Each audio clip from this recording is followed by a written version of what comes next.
To my educational channel విద్యా ఉద్యోగ సమాచారానికి స్వాగతం. మీ కాంపిటేటివ్ ఎగ్జామ్స్కి ఉపయోగపడే ముఖ్యమైనటువంటి పార్ట్ జనరల్ స్టడీస్. దాంట్లో ఇండియన్ హిస్టరీ అనేది చాలా కీలకమైనటువంటి సబ్జెక్ట్ అండి.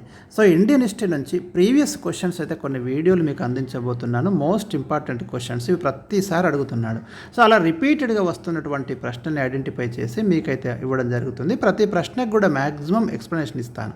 దీనివల్ల ఏంటంటే మీకు చాలా ఇన్ఫర్మేషన్ అయితే మీరు తీసుకోవడానికి అవకాశం ఉంటుంది. మరి ఛానల్ని ఇప్పుడే సబ్స్క్రైబ్ కూడా చేసుకోండి, మీ ఫ్రెండ్స్ కూడా షేర్ చేయండి. ఇవాళ చూద్దాం మనం ఈ వీడియోలో మనం కొన్ని క్వశ్చన్స్ అయితే డిస్కస్ చేద్దాం. క్వశ్చన్ నెంబర్ 1 చూడండి. ఋగ్వేద కాలంలో ప్రధాన దైవం ఎవరు? సో దీనికి ఆన్సర్ వచ్చేసి మీకు ఇంద్రుడు అండి. ముందుగా మీరు ఋగ్వేద కాలం అన్నప్పుడు ఎక్కడి నుంచి తీసుకుంటాం? ప్రధానంగా మనము క్రీస్తుకు పూర్వం 1500 నుంచి 1000 మధ్య ఉన్న కాలాన్ని తొలివేద కాలము, దీన్నే మనం ఋగ్వేద కాలం అని పేర్కొంటున్నాం. ఎందుకంటే మీకు ఋగ్వేదం ఆవిర్భవించింది ఈ కాలంలోనే. ఇక ఋగ్వేదంలో మీకు ప్రధానంగా ఇంద్రుడు, వరుణుడు, అగ్ని, ఇంద్రుడు, అగ్ని, వరుణుడు ఈ 3 దేవతలను స్తుతిస్తూ మీకు శ్లోకాలు ఉంటాయి. అందులో ప్రధాన దైవం ఇంద్రుడు, యుద్ధ దేవతగా పేర్కొంటారు. ఇంద్రుడిని పురంధరుడు అని కూడా ప్రస్తావించడం జరిగింది. So very important.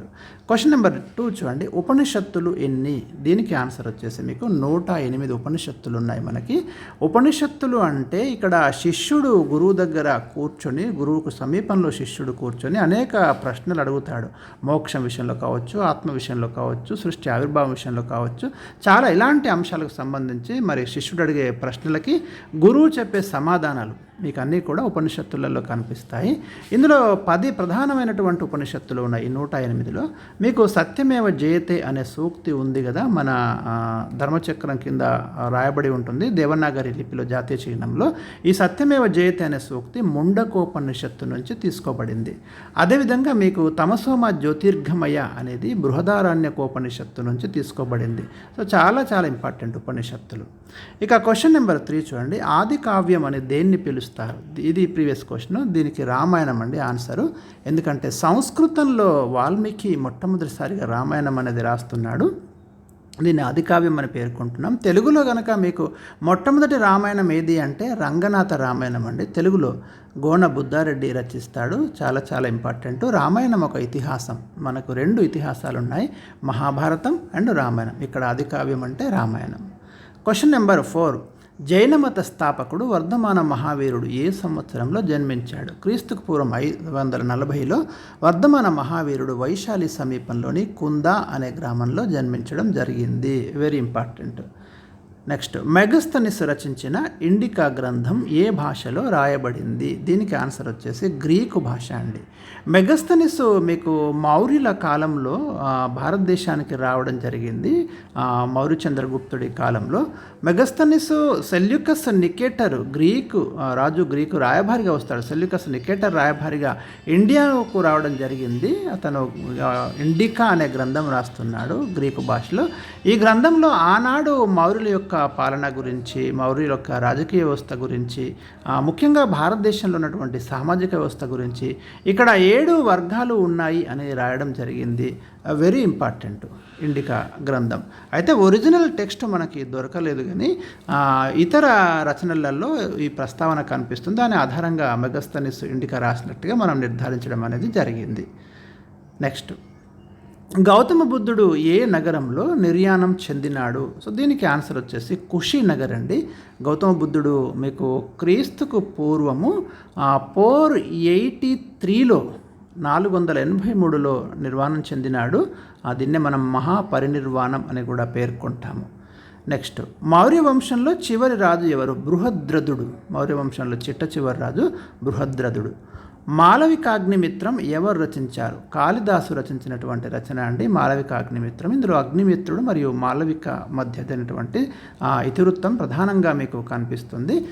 కాళిదాసు చాలా అంటే భారతదేశానికి సంబంధించి సంస్కృతంలో అనేక విలువైనటువంటి రచనలు కనిపిస్తాయి మీకు. కుమార సంభవం కానివ్వండి, మేఘ సందేశం కానివ్వండి, రఘువంశం కానివ్వండి, ఇవన్నీ కూడా కాళిదాసు యొక్క రచనలుగా మనము భావించాలి.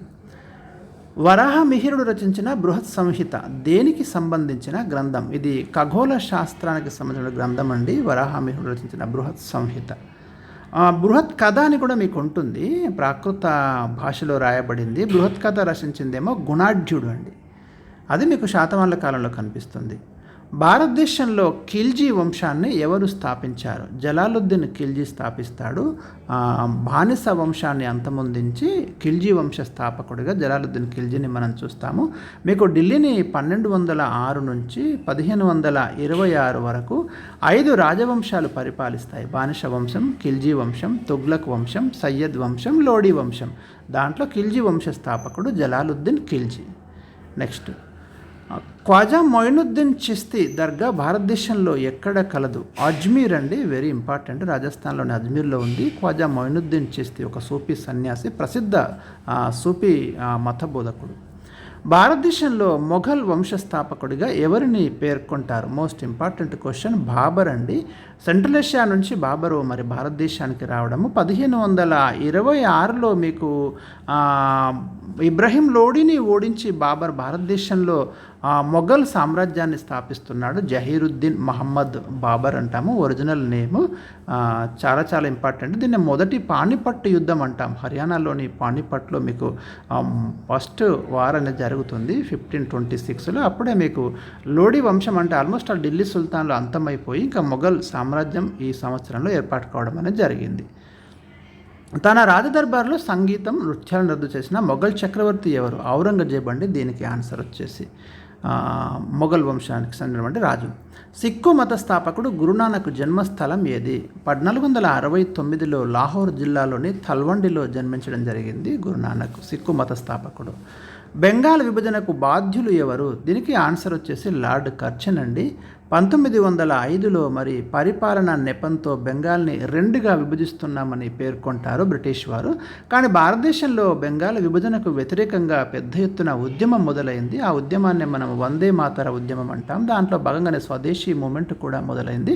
సో చివరికి బ్రిటిష్ ప్రభుత్వము అంటే ఆ నిర్ణయాన్ని వెనక్కి తీసుకొని 1911లో మేము బెంగాల్ విభజనను రద్దు చేస్తున్నామని పేర్కొంటూ భారతదేశ రాజధానిని కలకత్తా నుంచి ఢిల్లీకి మారుస్తున్నట్టు కూడా ప్రకటించడం అనేది జరిగింది. సో బెంగాల్ విభజనకు బాధ్యుడిగా మనం లార్డ్ కర్జన్ అయితే చూడొచ్చు. ఈయన ఉన్నప్పుడే ఈ నిర్ణయం వెలువడింది. సింధు నాగరికత కాలంలో తూనికలు కొలతలకు ప్రమాణం ఏమిటి అనేది ప్రశ్న. 16ను ఒక యూనిట్గా తీసుకున్నారండి సింధు నాగరికత కాలంలో, వెరీ ఇంపార్టెంట్.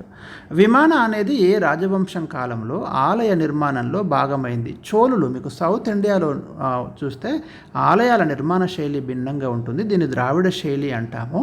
మీకు నార్త్ ఇండియాలో ఆలయాల శైలి నాగర శైలి, మధ్య భారతదేశం దక్కన్ ప్రాంతంలో వేసర శైలి, సౌత్ ఇండియాలో మీకు తమిళనాడు ఆ ప్రాంతం వెళ్తే ద్రావిడ శైలి అంటాము. ఇందులో విమాన అనేది ముఖ్యమైనటువంటి భాగం. నెక్స్ట్, హర్ష చరిత్ర గ్రంథాన్ని ఎవరు రచించారు? బాణభట్ట రచిస్తాడండి, వెరీ ఇంపార్టెంట్. మధ్యయుగంలో ఢిల్లీ సింహాసనాన్ని అధిష్ఠించిన ఏకైక మహిళ ఎవరు? రజియా సుల్తానా అండి. మధ్యయుగంలో అంటే మీకు ఢిల్లీ సుల్తాన్ల కాలంలో ఢిల్లీ సింహాసనాన్ని అధిష్ఠించిన ఏకైక మహిళ. భాగవత మతంలో ప్రధానంగా ఏ దేవుడిని ఆరాధిస్తారని ఉంది. దీనికి ఆన్సర్ వచ్చేసి విష్ణువు అండి. సో ఇవి మనకు ఇవ్వాలన్నటువంటి ముఖ్యమైన ఒక 20 క్వశ్చన్స్. నెక్స్ట్ వీడియోలో మరికొన్ని క్వశ్చన్స్ అందిస్తాను. మీ యొక్క రెస్పాన్స్ నాకు తెలియజేయండి, కామెంట్స్ కూడా తెలియజేయండి. నచ్చితే వీడియోని లైక్ కూడా చేయండి.